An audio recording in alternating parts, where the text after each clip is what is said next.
America বাংলাদেশের চাইতে 59 double. এই দেশটা 59টা জোড়া দিলে যত বড় হবে ওই দেশ একাই অত বড়। কি দাবানল দাও দাও করে জ্বলছে, মনে হচ্ছে যে কোনো নাটক সিনেমার শুটিং চলছে। অথবা একটা বাস্তব ওইটা। যারা মানুষের বোঝা হালকা না করে আরো ভারী করে দেন, আপনি বিশ্বাস করবেন আপনার ভেতরে অজানা ভয় আল্লাহ ঢুকিয়ে দেবে। এই 15.5 বছরে বহু বোঝা আপনি মানুষকে দিয়েছেন, বিনা কারণে একটা মানুষের মিথ্যা মামলা দিয়ে, মিথ্যা সাক্ষী দিয়ে তার পরিবারটা আপনি নষ্ট করে দিয়েছেন। আপনাকে আল্লাহ এখন ভয় দেখাবে না? কত রকমের ভয় আপনাকে আল্লাহ ঢোকাবে আপনি জানেন? কিচ্ছু জানে না। একটা মানুষ ঘরে ঘুমিয়ে আছে, ঘুম থেকে উঠে দেখছে থানা হাজতে। কি গো, তুই গাছ কেটেছিস? কখন? স্বপ্নে। এইটা কি বানিয়ে বললাম না? এরকম হয়েছে। আমারে তুলে নিয়ে গেল আমার বাড়ির দোতলা থেকে, আর পরের দিন পেপারে দিয়ে দিল যে ওনারা আমরা চড়হাস থেকে ধরেছি। দেখা মিথ্যা কথা। যে মামলা দিয়েছিল শয়তানও বিশ্বাস করে না। জজ সাহেব মাঝে মাঝে আমার যে মামলা উঠতো আমার নিয়ে যেত, জজ হাসতো যে কি দিয়ে বিচার করবো বলেন তো। অথচ 3টা বছর উনি জামিন দেয়নি। অথচ এই জজই ছিল তখন। এই যে আগস্টের 5 তারিখের পরে শুধু আমি মামলাটা তুলেছি, মামলা দেখে বলছে যে কি দিয়ে বিচার করব, এর ভেতরে তো কোনো মাল নেই, যা একেবারে খারিজ করে দিলাম। আমি বলতেও গেলাম যে মাননীয় আদালতে মামলাটা তো 3 বছর আপনার কাছে ছিল, তখন তো বলেননি। এখন বলছেন যে কোনো মাল নেই, মাল কি আগে ছিল? উনি এইটাই বলতো যে হুজুর আমার হাত বাঁধা, আমার কিছু করার নেই। কথা বলছে না কেন? এইটাই বলতো যে আমার হাত বাঁধা, এই 3 বছর আমার কিছু করার নেই, এখন হাত খোলা আছে, আমি নাই বিচার করেছি। আমাকে একেবারে নির্দোষ, আমার কোনো দোষ পাইনি, বিনা অপরাধে 3টা বছর আমার জীবন নষ্ট করেছে ওরা। আমরা চাই 1628টা চেয়ারের নাম বলছিলাম না, কোন চেয়ারের যেন হাত বাঁধা না থাকে, প্রত্যেকটা চেয়ারের হাত যেন আবু সাইদের মতো খোলা থাকে। হ্যাঁ, এটা চান না আপনারা? কারা চান দেখি? লিল্লাহে তাকবীর।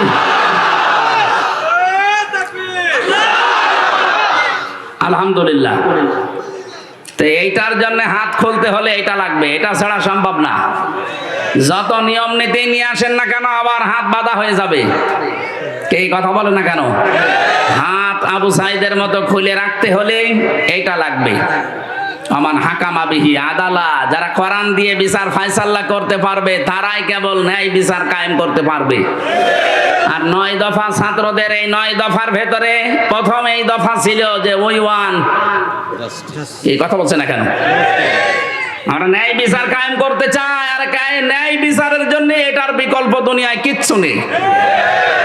কিছু যে নেই, এই 54 বছর আপনি দেখতে পেলেন না?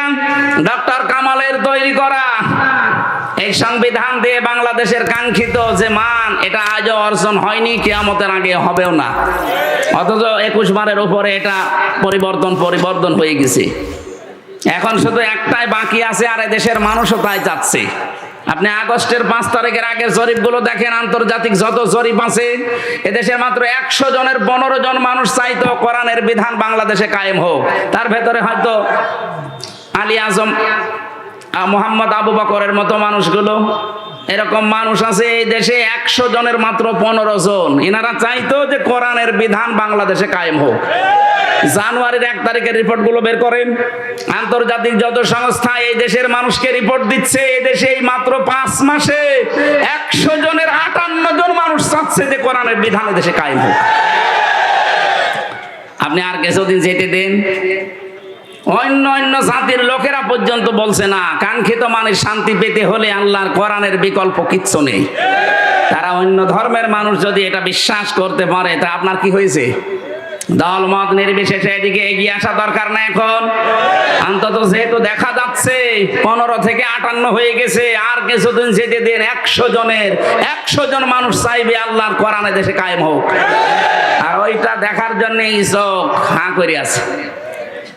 সারা জীবনে আমার স্বপ্ন এই, আল্লাহ 56,000 বর্গ মাইলে যেন তোমার কালাম দিয়ে চলছে, এটা দেখে মরতে পারি। বলেন আমিন। আমরা কোরআনে কারিমের হযরত ইব্রাহিম আলাইহিস সালামের জীবনী থেকে আরম্ভ করেছিলাম। উনি নাম রেখেছেন আমাদের সন্তান হিসাবে। নাম কি? মুসলিম। বলেন তো নাম কি? আল্লাহ রাব্বুল আলামিন বলেন, তোমাদের জাতির পিতা ইন্তেকালের আগে তোমাদেরকে ডাক দিয়ে বলেছিলেন, ওয়াসসা বিহা ইব্রাহিম বানিহি ওয়া ইয়াকুব ইয়া বানিয়া ইন্নাল্লাহা আসতাফা লাকুমুদ-দীন ফালা তামুতুন্না ইল্লা ওয়া আনতুম মুসলিমুন।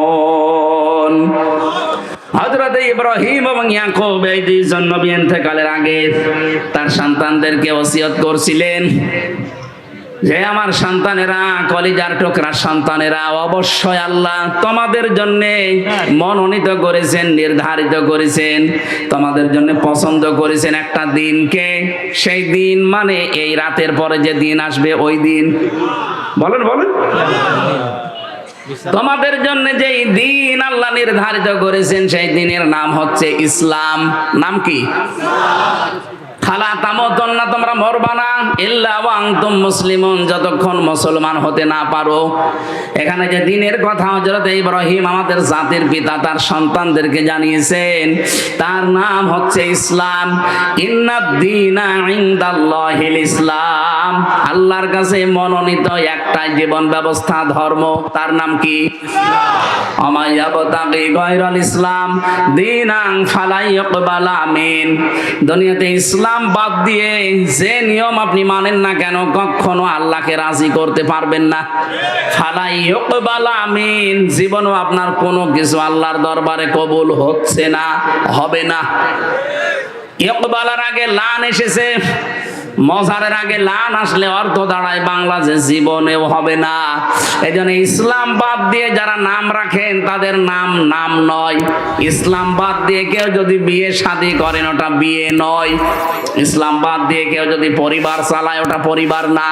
ইসলাম বাদ দিয়ে কেউ যদি রাজনীতি করে ওটা রাজনীতি না। আরো আসতে বলেন। এই কোরআনে কারিমে আল্লাহ সূরা নিসার 34 নম্বর আয়াতে জানিয়েছেন, আর রিজালু কাওয়ামুনা আলান নিসা, পুরুষেরা হবে গাইডলাইন দাতা আর মেয়েরা হবে তাদের আজ্ঞাবহ। এই আয়াতের তাফসিরে সাইয়্যিদ আবুল আলা মওদুদী রাহমাতুল্লাহ আলাইহি উনি তাফহিমুল কোরআনে আয়াতের তাফসির করতে গিয়ে লিখেছেন যে পৃথিবীতে যদি নেতৃত্ব দিতে কেউ চায় তাকে পুরুষ হওয়া লাগবে, মহিলা হলে চলবে না। তাহলে সামনে এই বাংলাদেশে যারা নেতৃত্ব দেবে, যারা ক্ষমতায় যাবে, তারা যেন পুরুষ হয়, মহিলা হলেও চলবে। কালান নবী সাল্লাল্লাহু আলাইহি ওয়াসাল্লাম লা ইউফলিহা কওমুন, ওই জাতি কখনোই সফল হচ্ছে না, হবেও না যে জাতির নেতৃত্বে কোনো মহিলা আছে।